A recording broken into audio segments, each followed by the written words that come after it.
Hello everyone, you are watching क्या English channel. आज हम बात करने वाले हैं वर्ब या एक्शंस की, जो कि आपको मैंने पहली क्लास में बताया था। This is very much important to know about verb and actions. Action and verb almost same ही होते हैं। हम उन्हें एक्शंस भी बोल सकते हैं, लैंग्वेज में हम उसको एक्शन बोलेंगे, लेकिन अगर हम ग्रामर की बात करें, अगर हम बुक्स की बात करें तो हम उसको वर्ब बोलेंगे। सो गाइज़, आज मैं आपको इसके बारे में थोड़ा डिटेल से बताने वाली हूँ, जिससे कि आप ये वीडियो देखने के बाद आपको पढ़ने की भी ज़रूरत नहीं पड़ेगी। You will learn it automatically, आपके माइंड में अपने आप सेट हो जाएंगे। सो गाइज़, बात करते हैं एक्शन की। एग्जैक्टली एक्शन या वर्ब होता क्या है। कोई भी सेंटेंस बनाते हैं, उसमें हमारा कोई ना कोई काम हो रहा होता है। जैसा कि मैंने बोला कि मैं कॉपी पर लिख रही हूँ, तो अभी मेरा जो काम हुआ वो हुआ लिखने का। अगर मैंने बोला मैं मार्केट जा रही हूँ, तो वहाँ पर काम हुआ मेरा जाने का। मैंने बोला कि मैंने ब्रेकफास्ट कर लिया, तो वहाँ पे मेरा जो काम हुआ वो हुआ ब्रेकफास्ट करने का। सो गाइस, हम कोई भी सेंटेंस बोलते हैं, उसमें हमारा कोई ना कोई काम होता है। सेंटेंस हमेशा टू टाइप्स होते हैं। स्पीकिंग की बात कर रही हूँ मैं, आपकी ग्रामर की बात नहीं कर रही हूँ। सेंटेंस हमारे टू टाइप्स होते हैं, एक तो नो एक्शन और एक एक्शन। एक्शन की बात करें तो हमारा कोई ना कोई हमारी बात में काम होता है। जैसा कि आपने मम्मा से बोला मम्मा खाना बना दो, तो वहाँ पे भी गाइज आपका काम हो रहा है, खाना बनाने का काम हो रहा है। मैंने बोला कि भाई मैं शॉपिंग करने जा रही हूँ, तो यहाँ पे भी हमारा शॉपिंग करने का ही काम हो रहा है। सो गाइज, अगर हम इंग्लिश की बात करें तो किसी भी काम करने को हम हिंदी में बोलेंगे या इंग्लिश में बोलेंगे वर्ब या एक्शन। या अगर आपको हिंदी में समझ आता हो तो हम काम करने को ही हम इंग्लिश में वर्ब या एक्शन की बात करने वाले हैं। सो गाइस, पहले हम बात करते हैं, जैसा कि मैं आपको स्टार्टिंग की क्लासेस से बताती ही आ रही हूँ कि हर टाइम का अपना अलग स्ट्रक्चर होता है, हर सेंटेंस का अपना अलग स्ट्रक्चर होता है। अगर हम अभी की बात कर रहे हैं तो I am action plus ING होता है। थोड़ी देर पहले की बात करेंगे, I have action plus ING। आपने इतनी बार ये सब चीज़ें सुन ली होंगी वीडियोज़ में, आपको याद करने की भी ज़रूरत नहीं है, आपको माइंड सेटअप करने की भी ज़रूरत नहीं है। जब भी आप इंग्लिश में बात करेंगे, अपने आप ही आपकी टंग की ट्रेनिंग हो चुकी है, आप अपने आप ही बोलने लग जाएंगे। I am action plus ING का यूज़ हम अभी की बात करने के लिए करने वाले हैं। सो गाइस, बात करते हैं। देखिए, हमारी जो फॉर्म्स होती हैं, एग्जैक्टली जो वर्ब है हमारी, मैंने जैसा आपको अभी बताया, हिंदी में हम इसे क्रिया बोलेंगे, बट हमें अभी हिंदी की बात नहीं करनी है, हम अंग्रेजी की बात कर रहे हैं। हम इसको आसान तरीके से समझने की बात कर रहे हैं। वर्ब की बात करें तो गाइज, किसी भी सेंटेंस को बोलने के लिए वर्ब इम्पॉर्टेंट होती है। जैसा कि मैंने बताया आपको कि किसी भी सेंटेंस को बोलने के लिए उसमें कोई ना कोई काम ज़रूर इन्वॉल्व होता है। वर्ब हमारी तीन तरीके की होती हैं। एक तो होती है हमारी प्रेजेंट, एक होती है हमारी पास्ट, और एक होती है गाइस पास्ट पार्टिसिपल। तीन टाइप्स की वर्ब होती हैं। इसे हम अपनी दूसरी लैंग्वेज में बोलते हैं first form, this is the first form. इसे हम बोलेंगे सेकंड फॉर्म, और इसको हम बोल देते हैं थर्ड फॉर्म, सो दैट आपको ये पास्ट पार्टिसिपल, पास्ट और प्रेजेंट याद करने की ज़रूरत ना पड़े। बट गाइज, अगर आप प्रिपरेशन कर रहे हैं, किसी कंपटीशन की तैयारी कर रहे हैं, तो हमें जानना ज़रूरी है। हो सकता हो आप इसको ना समझ पाएँ, बट इसके भी अलग अलग मतलब हैं। ग्रामर इज़ वेरी वाइड, बहुत विस्तृत है, इसमें बहुत सारा पढ़ने के लिए है। अगर हम ग्रामर की बात करें तो हम लाइफ टाइम ग्रामर को सीखें तब भी हम कंप्लीट नहीं कर पाएंगे। अभी हम इसको फर्स्ट, सेकंड और थर्ड फॉर्म की बात कर लेते हैं। जैसा कि बहुत सारे सेंटेंसेस ऐसे होते हैं जिसमें काम होते हैं, जैसे कि एक्सेप्ट। एक्सेप्ट हमारा एक वर्ब है, हमें पता होना चाहिए कि काम कहाँ पर है। एक्सेप्ट का एग्जांपल लेते हैं। मान लेते हैं कि मैंने अपने सीनियर से, अपने बॉस से बोला कि भाई मेरी अपॉलॉजीज़ या मेरी लीव को एक्सेप्ट कर लीजिए। तो जैसा कि मैंने आपको बताया, किसी से हमें काम करवाने के लिए बोलना है और हमें रिक्वेस्ट करनी है, तो वहाँ पे हम प्लीज़ का यूज़ करेंगे। और प्लीज़, अभी काम यहाँ पे हो रहा है कि आपको एक्सेप्ट करनी है मेरी जो लीव है, मैंने जो सेंक्शन करने के लिए आपको लीव के लिए बोला था, आपको उसको एक्सेप्ट करना है। तो अभी यहाँ पे काम जो हो रहा है एक्सेप्ट करने का हो रहा है, तो मैं बोलूँगी प्लीज़ एक्सेप्ट माई लीव, काम हो रहा है यहाँ पे। सो गाइज, यहाँ पे हमने एक्सेप्ट बोला। अगर बात करें सेकंड फॉर्म की, तो यहाँ पे हमें सेकंड फॉर्म की भी आने वाले स्ट्रक्चर्स में हमें सेकंड फॉर्म की भी ज़रूरत पड़ने वाली है। एक्सेप्ट की सेकंड फॉर्म एक्सेप्टेड, और थर्ड फॉर्म भी एक्सेप्टेड। उसके बाद देखिए एक्ट। एक्ट का मतलब होता है किसी भी काम को करना। एक्ट की जगह हम यहाँ पे डू भी लिख सकते हैं। एक्ट की बात करें तो आई एम एक्टिंग, जैसे कि एक्टर होता है, एक्ट करने वाला एक्टर हो जाता है, प्ले करने वाला प्लेयर हो जाता है, रीड करने वाला रीडर हो जाता है, इसी तरीके से एक्ट करने वाला एक्टर हो जाता है।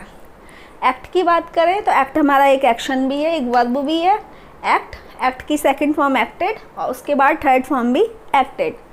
इसमें देखिए बहुत सारे एक्शंस ऐसे हैं जिसमें केवल एडी हमने यूज़ किया है पीछे में सेकंड और थर्ड फॉर्म में। ध्यान से देखिए, केवल हमने एडी यूज़ किया है और उसके बाद हमने एक्शन को सेकंड और थर्ड फॉर्म में कन्वर्ट कर लिया है। बट गाइज अगर हम इंग्लिश की बात करें तो हमें, जैसा कि मैंने पहले भी बोला है, कि हमें अपना कॉमन सेंस यूज़ करना होता है। कॉमन सेंस यूज़ करने के लिए हमें हर चीज़ पे फोकस करना होता है। बहुत सारी वर्ब ऐसी होती हैं जो हम ईडी लगाकर काम चला सकते हैं, बट बहुत सारी वर्ब ऐसी भी होती हैं जो स्पेशल वर्ब होती हैं जिसमें हमें पूरा उसका वर्ड ही चेंज करना पड़ता है। जैसे बात कर लेते हैं डाई, बात कर लेते हैं ड्राई। ड्राई का मतलब होता है सूखना, सूखना। मैं कपड़े सुखा रही हूँ, I am drawing my clothes, मैं अपने कपड़े सुखा रही हूँ।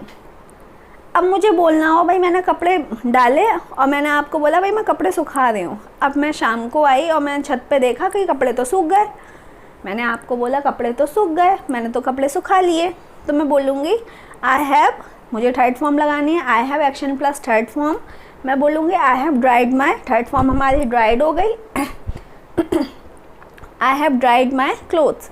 सो गाइज यहाँ पे हमने ईडी तो लगाया लेकिन हमारा बाई जो है वो आई में कन्वर्ट हो गया। ये हमें सोचना है और नोटिस करना है। अगर आपके अंदर नोटिस करने की पावर है तो यू कैन डू एनीथिंग, आप कुछ भी कर सकते हैं। सामने वाले की कमियाँ, क्वालिटीज़ आप आसानी से नोटिस कर सकते हैं। अगर आप इन सब चीज़ों को ध्यान में रख लेते हैं तो they are going to be used everywhere. पूरी लैंग्वेज में आपको केवल एक्शंस या वर्ब ही यूज़ करने हैं। एक्शन और वर्ब एक ही है, जैसा कि मैं स्टार्टिंग से बोल रही हूँ। अगर आप बुक में देखेंगे तो वर्ब के नाम से आपको दिखाई देगा, लेकिन अगर हम लैंग्वेज की बात करें तो हम एक्शन बोल देते हैं ताकि हम आसानी से समझ सकें। सो गाइज अभी बात कर रहे थे बेक की second form baked, baked, behave, behaved, behaved, close करना, बंद करना, close, closed, closed, compare, compare मतलब किसी के साथ कंपैरिजन करना, compare, compared, compared, complete, completed, completed. जैसा कि मैंने होमवर्क कर रही हूँ, हाथ में पेन है, कॉपी है और मैं होमवर्क कर रही हूँ, मैं बोलूँगी I am completing my homework, और मैंने होमवर्क कंप्लीट कर लिया तो मुझे यहाँ पे थर्ड फॉर्म लगानी होगी और मैं बोलूँगी I have completed my homework. ये guys first form, second form, third form ये सभी अपने अपने समय को बताते हैं। अगर हम फर्स्ट फॉर्म की बात करें, अगर हम इसमें आईएनजी ऐड कर देंगे फर्स्ट फॉर्म में तो यह हमें अभी की बात बताएगा। सेकंड फॉर्म की भी बात करेंगे, बट उससे पहले मैंने आपको थर्ड फॉर्म का यूज़ करना सिखा दिया, I have action plus third form. So guys ये सभी चीज़ें अपने अपने तरीके बताती हैं, इनकी फॉर्म्स यही रहने वाली हैं, इनका स्ट्रक्चर चेंज हो जाना है और टाइम की बात चेंज हो जाएगी। जैसा कि अगर हम बात करें आज की, अभी की, मैंने आपको एक स्ट्रक्चर और सिखाया हुआ है। अगर हम अपनी दिनचर्या की बात करें तो आई एक्शन का यूज़ करेंगे। आई एक्शन की यूज़ करेंगे तो हमें केवल फॉर्म लगानी होगी, ना तो हमें उसमें आईएनजी लगाना होगा और ना ही हैव थर्ड फॉर्म लगानी होगी, केवल आई एक्शन से बताएंगे। जैसा कि मैं बता सकती हूँ, I train my students daily, I read the book daily, I operate computer daily, I use WhatsApp daily. ये हम डेली की बात कर रहे हैं। I take a bath daily, I go to school daily, I play cricket daily. जैसा आप रोज काम करते हो आई एक्शन की बात करेंगे। उसके बाद देखिए डाई, डाइड और डाइड, हम बोल देते हैं he has died, my neighbour has died. Disagree सहमत ना होना, डिसअग्रीड, डिसअग्रीड, इसमें भी हमने ईडी लगाया और काम चल गया। Disturb, disturbed and disturbed, disturb करना, भाई आप बोल देते हैं कि तुम मुझे डिस्टर्ब कर रहे हो, यू आर डिस्टर्बिंग मी। अब मुझे अपनी मम्मा से, मम्मा आई और मुझे मम्मा से शिकायत करनी थी कि भाई मेरा भाई ने मुझे डिस्टर्ब किया, तो हम बोल सकते हैं he disturbed me, he has disturbed me. उसके बाद देखिए ड्रेस, ड्रेस्ड और dressed, dry, dried, dried. Guys अगर हम फॉर्म्स की बात करें तो you will get more than 200, 300 और 400 फॉर्म्स। जितना आपको याद होगा उतना आप अच्छे से कर पाएंगे। मैं आपको इसका लिंक डिस्क्रिप्शन बॉक्स में दे दूँगी सो दैट आप ध्यान से बोल पाएँ, उसे समझ पाएँ। अभी हम नेक्स्ट क्लास में मिलने वाले हैं और बाकी की हम फॉर्म्स को शेयर करने वाले हैं। So guys keep watching the video, इसका सेकंड पार्ट ज़रूर देखिएगा ताकि हम फॉर्म्स को समझ पाएँ। ध्यान रखिएगा गाइस, जिन चीज़ों को हम देखते हैं और सुनते हैं उस चीज़ों को हम जल्दी सीख जाते हैं। अगर हम बात करें किताबों की, शायद आपका इंटरेस्ट किताबों को पढ़ने में ना हो, लेकिन अगर आप वीडियो देख के करेंगे इसको तो शायद आपको याद हो जाए और लाइफ टाइम के लिए भी याद हो सकता है। So keep watching it, keep concentrating it. हम आगे की फॉर्म्स में मिलते हैं और बताएंगे कि हम उसको कैसे चेंज करके सेकेंड और थर्ड फॉर्म बना सकते हैं। Thank you so much.